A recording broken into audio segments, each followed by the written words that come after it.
ശ്രീ സായിറാം. അധ്യായം 8. മഹത്തായ മനുഷ്യജന്മം. ശ്രീ മഹാഗണപതിക്ക് വന്ദനം. സരസ്വതി ദേവിക്കും ശ്രീ ഗുരു മഹാരാജിനും പരദേവതയ്ക്കും ശ്രീ സീതാരാമചന്ദ്രനും വന്ദനം. പരമ്പൊരുളാം സദ്ഗുരു ശ്രീ സായീശ്വരൻ്റെ തൃപ്പാദങ്ങളിൽ പ്രേമഭക്തിപൂർവ്വം അടിയൻ്റെ പ്രണാമം. ദിവസം പുലരുന്നു, അസ്തമിക്കുന്നു. അങ്ങനെ ദിവസങ്ങൾ കൊഴിയുന്നതിനോടൊപ്പം ജീവിതവും കടന്നുപോകുന്നു. അമൂല്യമായ ജീവിതത്തിൻ്റെ പകുതിയോളം ഉറങ്ങിത്തീർക്കുകയാണ് നമ്മൾ. ഉണർന്നിരിക്കും വേളയിൽ ശാന്തിയോ സുഖമോ അനുഭവിക്കുന്നുമില്ല. കളിയിൽ മുഴുകി ബാല്യം അകന്നു. തരുണിയിൽ ശക്തനായി താരുണ്യം പൊലിഞ്ഞു. വാർദ്ധക്യത്തിൽ രോഗാദികൾ കാത്തിരിക്കുകയാണ്. കഴിക്കുക, ശരീരം പുഷ്ടിപ്പെടുത്തുക, വിഷയസുഖം നുകരുക, പിന്നെ ജീവൻ ഒടുങ്ങുന്നവരെ ഈ ശരീരം ചുമക്കുക. അതിനാണോ മനുഷ്യജന്മം? അല്ല, ഒരിക്കലുമല്ല. ഭഗവാനെ സാക്ഷാത്കരിക്കുക, അതിനുവേണ്ടി മാത്രമാണ് ഈ ജന്മം. അതിനു കഴിഞ്ഞില്ലെങ്കിൽ നായയുടെയും പന്നിയുടെയും മനുഷ്യൻ്റെയും ജീവിതം തമ്മിൽ എന്തു വ്യത്യാസം? നായ് വയറ് നിറയുവോളം തിന്നും, സന്തതികളെ ജനിപ്പിക്കും. ഇത്രയുമേ മനുഷ്യനും ചെയ്യുന്നുള്ളൂ എങ്കിൽ മനുഷ്യജന്മത്തിൻ്റെ മഹത്വം എന്ത്? ആലോചിക്കൂ. ഞാൻ ആര്? എവിടെ നിന്ന് വന്നു? എവിടേക്ക് പോകുന്നു? എന്തിന് ഞാൻ ജനിച്ചു? ഇതിനെല്ലാം ഉത്തരം ലഭിച്ചവനത്രേ ജ്ഞാനി. ഈ ജ്ഞാനം നേടുന്നതിന് വേണ്ടിയാണ് ഈ മനുഷ്യജന്മം.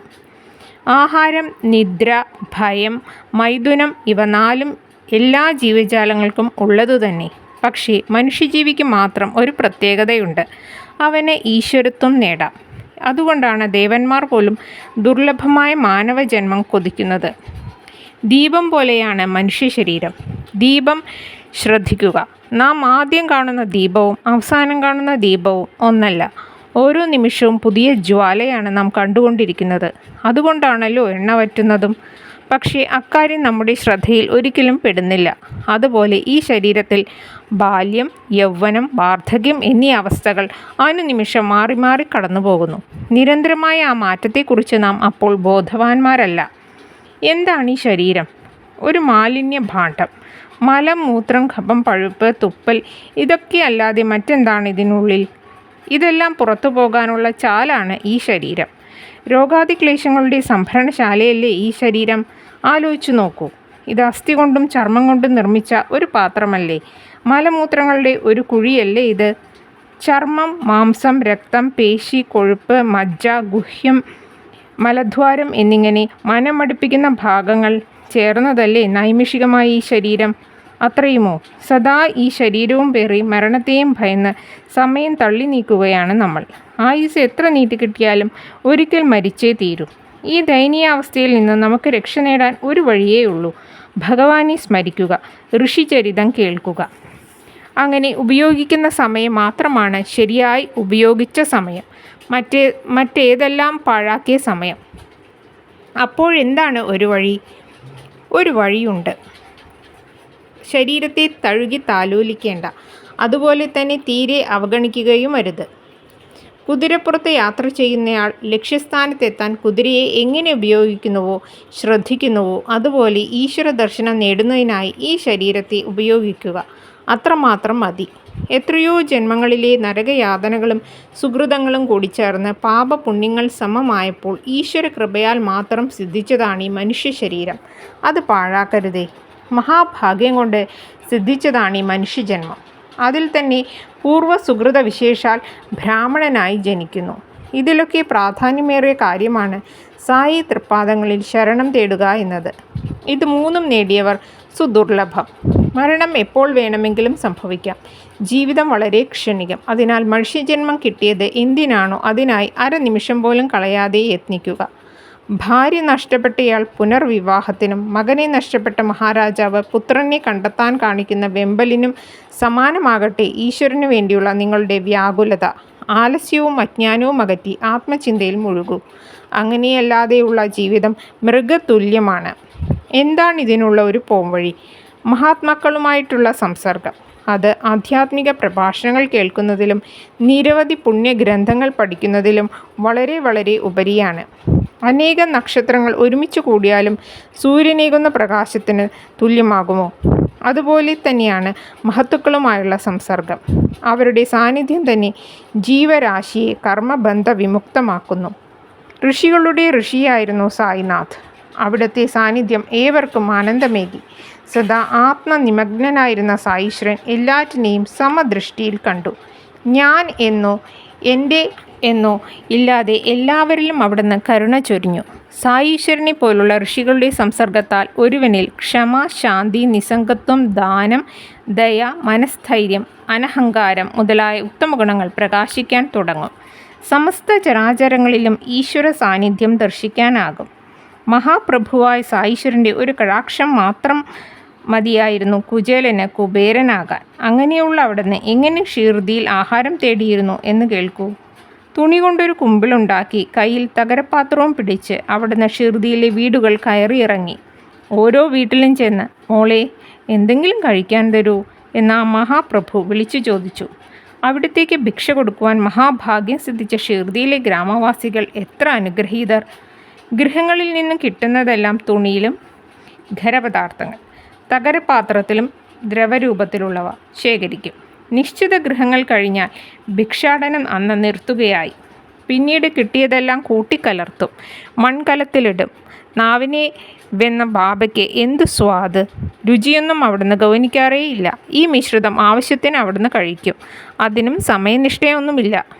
ബാബ കഴിക്കുമ്പോൾ ശ്വാക്കളും കാക്കകളും പൂച്ചകളും ഭയലേശമില്ലാതെ ബാബയുടെ സമീപം ചെന്ന് തിന്നുന്നുണ്ടാകും. അവിടുന്ന് ഒരിക്കലും അവറ്റെ ആട്ടി ഓടിച്ചിട്ടില്ല. മസ്ജിദ് അടിച്ചുവാരുന്ന സ്ത്രീയും അതിൽ നിന്ന് കുറച്ച് സ്വഗൃഹത്തിലേക്ക് കൊണ്ടുപോകും. അതിന് ബാബ അവളെ വിലക്കിയുമില്ല. ജന്തുജാലങ്ങളെപ്പോലും ഓടിച്ചകറ്റാത്ത ബാബയ്ക്ക് എങ്ങനെ അസഹായരെ അകറ്റി നിർത്താനാകും? ഇത്തരം രീതി കാരണം ആദ്യകാലത്തെ ഷീർദിക്കാർ ബാബ ഭ്രാന്തൻ എന്ന് കരുതി. ഭ്രാന്തൻ ഫക്കീർ എന്നവിടുന്ന് കുറേ കാലം അറിയപ്പെട്ടു.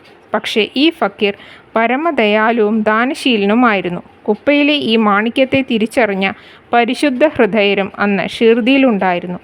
അതിൽ ഒരാളായിരുന്നു ഭായാജ ഭായി, താത്യാക്കോട്ടയുടെ അമ്മ, പരമഭക്ത. ഉച്ചയാകുമ്പോഴേക്കും ആ അമ്മ ചപ്പാത്തിയും കറിയും ഉണ്ടാക്കി ഒരു കൊട്ടയിലാക്കി കാട്ടിലേക്ക് കൊണ്ടുപോകും. കുറ്റിക്കാടുകളിലും ഇടതിങ്ങിയ കാട്ടിലും ബാബയെ തേടി അവർ മൈലുകൾ നടക്കും. എവിടെയെങ്കിലും വെച്ചവർ ഭ്രാന്തൻ ഫക്കീറിനെ കണ്ടെത്തും. ആ തൃപ്പാദങ്ങളിൽ വന്ദിക്കും. പിന്നീട് ആഹാരം കഴിക്കാനായി പ്രാർത്ഥിക്കും. ഭായാജ ഭായിയുടെ ഭക്തിയും കാരുണ്യവും ഹൃദയവിശുദ്ധിയും കണ്ട് വാത്സല്യനിധിയായ ബാബ അവരുടെ പ്രാർത്ഥനയ്ക്ക് വഴങ്ങി. ആ അമ്മ ഇലയിലിട്ട് കുട്ടയിൽ നിന്നും ആഹാരം വിളമ്പും, അവിടുത്തെ ഊട്ടും. ഈ സേവനം തുടരാൻ അവസാനം വരെ സായീശ്വരൻ അവരെ അനുവദിച്ചിരുന്നു. ആ അമ്മയുടെ നിഷ്കളങ്ക ഭക്തി മൂലം ബാബ അവരുടെ പുത്രന് ക്ഷേമമേകി. അമ്മയ്ക്കും മകനും ബാബ ഈശ്വരൻ തന്നെയായിരുന്നു. ബാബ അരുളിയിട്ടുണ്ട്, സത്യത്തിൽ സന്യാസമാണ് രാജകീയം. എന്തെന്നാൽ അതെന്നും നിലനിൽക്കും. ഭൗതികമായ നേട്ടങ്ങൾ ക്ഷണികമാണ്. കുറച്ചുകാലം കഴിഞ്ഞപ്പോൾ ബാബ കാട്ടിലേക്ക് പോകുന്നത് നിർത്തി. അങ്ങനെ ഭായാജ ഭായിയെ കഠിനാധ്വാനത്തിൽ നിന്നും അവിടുന്ന് ഒഴിവാക്കി. ആരുടെ ഹൃദയത്തിലാണോ ഭഗവാൻ വാസുദേവൻ വസിക്കുന്നത്, ആ പുണ്യാത്മാവ് ധന്യധന്യൻ. ആ മഹത്തുക്കളുടെ സംസർഗം ലഭിക്കുന്ന ഭക്തജനങ്ങളും മഹാസുകൃതികൾ. താത്യായും മാലസപതിയും അത്തരം മഹാസുകൃതികളായിരുന്നു. ഇവർ ഇരുവരോടും സായീശ്വരന് ഉണ്ടായിരുന്ന സ്നേഹം വിവരണാതീതം. ഇരുവരും മസ്ജിദിൽ സായിക്കൊപ്പം ഉണ്ട് ഉറങ്ങി. രാത്രിയിൽ അവർ മൂവരും കിടക്കുന്നത് 3 ദിക്കിലേക്ക് ശിരസ് വെച്ചാണ്. പക്ഷേ നടുവിൽ പാദങ്ങൾ പരസ്പരം സ്പർശിച്ചിരിക്കുന്നു. അർദ്ധരാത്രി വരെ അവർ രസകരമായ കഥകൾ പറഞ്ഞിരിക്കും. ആർക്കെങ്കിലും ഒരാൾക്ക് ഉറക്കം വന്നാൽ മറ്റു 2 പേരും കൂടി ഉറക്കക്കാരനെ കുലുക്കി ഉണർത്തും. ഉറങ്ങാൻ സമ്മതിക്കില്ല. അവരെ കെട്ടിപ്പിടിച്ച് പലപ്പോഴും തൻ്റെ പ്രേമം സായീശ്വരൻ പ്രകടിപ്പിച്ചിരുന്നു. ആ കൃപയെ, അനുഗ്രഹത്തെ ആർക്ക് എങ്ങനെ അളക്കാനാകും? എത്ര ആനന്ദകരമായിരുന്നു അക്കാലം! പിതാവ് മരിച്ചതോടെ താത്യയ്ക്ക് പ്രശ്നങ്ങളായി. വീട്ടിൽ ആളില്ലാത്തതിനാൽ അദ്ദേഹം മസ്ജിദിൽ നിന്നും താമസം മാറ്റി വീട്ടുകാര്യങ്ങൾ ഏറ്റെടുത്തു. ഗണപത് കോട്ടെ പട്ടേൽ ഷിർദി, ചന്ദ്രഭാനു ഷേട്ടു രഹഡ, കുഷൻ ചന്ദ് എന്നിവരെ ബാബയ്ക്ക് വലിയ ഇഷ്ടമായിരുന്നു. അവരുടെയെല്ലാം ക്ഷേമകാര്യങ്ങൾ സായിനാഥ് അതീവ ശ്രദ്ധ പുലർത്തി. ഇവരെ കൂട്ടി ബാബ ഇടയ്ക്കിടെ രഹഡയിലേക്ക് പോകും. യാത്ര കാളവണ്ടിയിൽ. അപ്പോൾ ഗ്രാമീണർ സായിയെ താളമേളങ്ങളോടെ എതിരേൽക്കാറുണ്ട്. ആ തൃപ്പാദങ്ങളിൽ അവർ നമിക്കും. സായി അവരെ അനുഗ്രഹിക്കും. തിരക്കൊഴിയുമ്പോൾ കുഷൻ ചന്ദ് സായീശ്വരനെ സ്വഗൃഹത്തിലേക്ക് കൊണ്ടുപോകും. വേണ്ട വിധം പരിചരിക്കും. ബാബ അവരിൽ സന്തോഷമുണർത്താനായി സംസാരിക്കും. ഒടുവിൽ എല്ലാവർക്കും അനുഗ്രഹം ചൊരിഞ്ഞ ശേഷം ബാബ ഷിർദിയിലേക്ക് മടങ്ങും. സായിനാഥിൻ്റെ ഭൗതിക ശരീരം ഇതിനപ്പുറം പോയിട്ടില്ല. പക്ഷേ എവിടെ എന്തു നടന്നാലും അവിടുന്ന് ആ നിമിഷം അത് അറിഞ്ഞിരുന്നു. ബാബ തീവണ്ടി കണ്ടിട്ടേയില്ല. പക്ഷേ അവയുടെ വരവും പോക്കും സമയവിവരവും കൃത്യമായി പറഞ്ഞിരുന്നു. സായീശ്വരൻ്റെ വാക്കുകൾ അക്ഷരം പ്രതി അനുസരിച്ചവർക്ക് നേട്ടങ്ങളുണ്ടായി. അത് അവഗണിച്ചവർക്ക് ക്ലേശങ്ങളും അനുഭവിക്കേണ്ടി വന്നു. അക്കാര്യങ്ങളെല്ലാം അടുത്ത അധ്യായത്തിൽ വിവരിക്കാം. 8-ാം അധ്യായം സമാപ്തം. ഓം അസഹായ സഹായായ നമഃ.